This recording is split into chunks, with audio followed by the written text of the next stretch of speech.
مرحبا، كيفكم؟ شو أخباركم؟ كل عام وأنتم بألف خير بمناسبة شهر رمضان الكريم. إن شاء الله ينعاد عليكم بالصحة والعافية.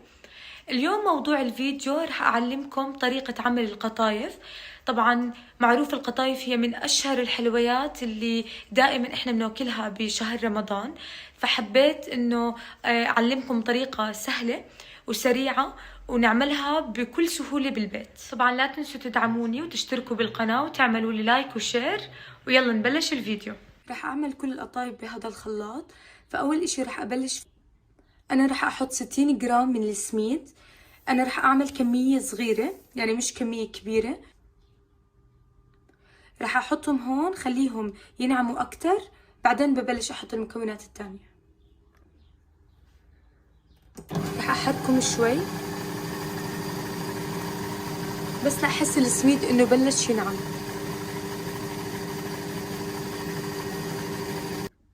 هلا بعد ما تأكدت إنه السميد صار ناعم رح أبلش أحط الطحين، يعني المكونات اللي بتكون ناشفة. رح أحط 188 جرام من الطحين، وهاي الباقي من الطحين. رح أحط ربع معلقة من الخميرة. رح أحط معلقة وربع من السكر، ربع معلقة من البيكنج باودر، ربع معلقة من الكربونة. طبعا هلا بنحط مي. المي مقدارها لهاي الكمية كوبين إلا ربع. طبعا إحنا لازم نبلش نحط شوي شوي ونخلط حتى نشوف كيف صار القوام. لما يصير سائل القوام فهيك النتيجة المطلوبة. رح أحط أول إشي أول كوب.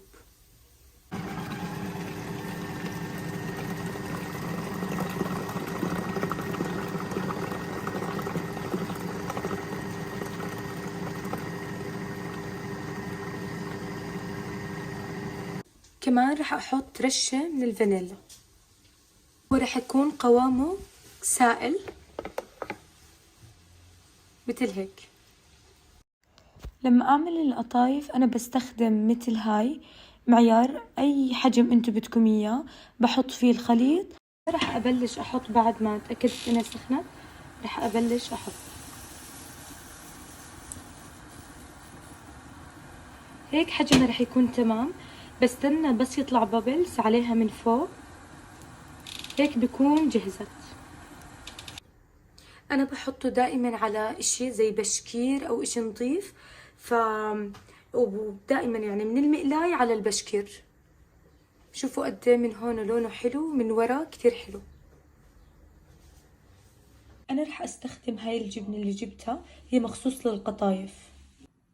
أنا بعمل هيك الجبنة مثل هيك عشان هلا أحطها بالقطايف.